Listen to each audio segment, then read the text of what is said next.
May 30th, 2004, I was riding with my best friend, and he decided that he wanted to race on a back road, just some random car that happened to come up beside us, and we came up to a curve and he lost control and he flipped the car into a field. I wasn't wearing my seatbelt, and unfortunately I was thrown out of the car and the car landed on top of me. I was on my way to a friend's wedding. In fact, I was in the wedding. I had on my full tux and everything, and going down the street, kid runs a stop sign, clips the tail end of my truck and sends it into a spin. Break my neck in 2 places. After that, the rest is history. I was a bad kid before my accident. I would go around smoking weed, would go around skipping school, and me and my friend at the age of 14 was selling weed. And we even had a gun. We even had a gun running around, running the streets on the west side of Columbus. And one day he was just real high and waved the gun around, and it went off, just went off. And the bullet went straight through my cheek and into my spine. I was injured while I was on vacation in North Carolina. I was coming out of the ocean and I was just swimming towards shore and jumped up and kind of was using the momentum of a wave to just kind of ride in. I crashed down. It just crashed really funny and drove my head into the sand and broke my neck at the C4, C5 vertebrae. The injury was just kind of like a freak accident in the ocean, just kind of act of nature.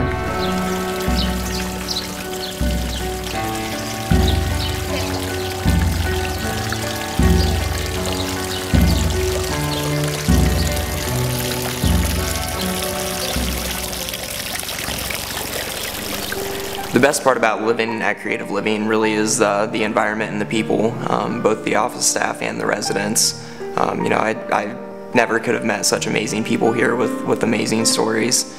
It really allows you to find out how people can really move on and strive forward in life. Creative Living means a lot to me. Prior to me coming to Creative Living, I used to spend 85 to 95% of my time in bed as a quad, and now I'm spending 85–90% of my time in the wheelchair, out and about doing things. I've regained my independence. It's just put a whole new spin on my life. You know, Creative Living has shown me what I can do. It means a lot. I mean, it gives me independence, but like having the call button and everything, if I need help from the resident assistants, they'll come and help me with whatever I need. If it wasn't for Creative Living, I think, well, I would have lived in a dorm, but I feel like I wouldn't have been very comfortable. Maybe in the middle of the night, I'd kind of be scared being by myself, and I think I may have ended up back home. They've given me a place to be secure and get an education while not being tied to like living with my mom, and as a grown man, like just being able to live independently, it's amazing. Well, I guess the way it impacts my life is that without it, I don't think that I would have had the life I have today, because it came along right in my life when I was able to leave Youngstown and come to Columbus, go to school, but I couldn't do that unless I had, you know, like caregiver of some type between the hours that I didn't have help. And this is what Creative Living gave to me. Creative Living ultimately means home to me.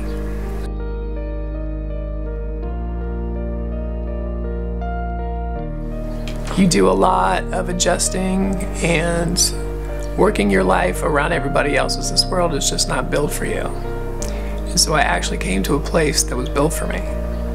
And so, you know, that there's a level of human acceptance there that lets me know that I belong, or I'm okay to start with.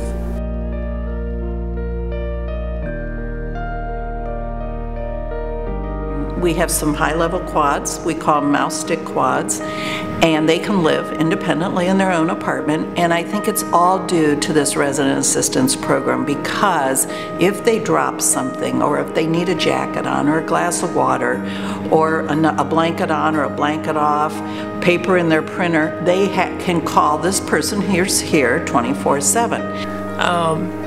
The staff assistants kind of pick up where I leave off.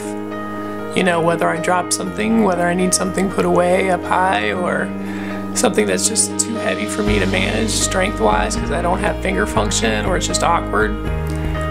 Getting things out of my van sometimes. There's things that they help me with regards to that, and it just makes life so much easier.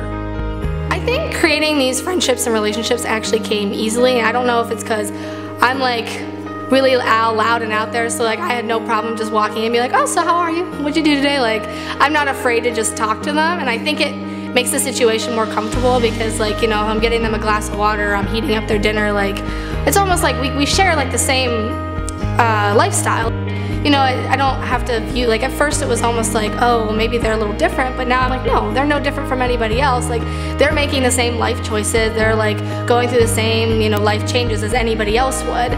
So it's nice, like, I talk to them about it and I hear about what they're doing or what progress they're making, you know, just day-to-day things, or, you know, jobs and work and school and those kind of things. If the resident assistance program did not exist, probably Crave Living would not exist. The majority of our residents, I wouldn't say every resident, but the majority of our residents would not be able to live independently.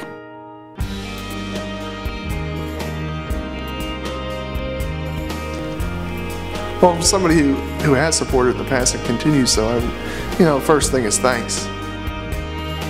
You know, their contributions make it all possible. And it helps out a lot of people, you know, who otherwise wouldn't have an opportunity, you know, to go to school or to work or just whatever it may be, that Creative Living is able to, you know, help them what they want to do in their lives. Well, as far as the people that support, I would love for them to get to know me or somebody like me so that they understand why they're supporting, and it's not just some cause. But I would just say thank you in the sense of thank you for acknowledging that I'm worthwhile. I would emphasize this is a community. This is more than just an apartment complex.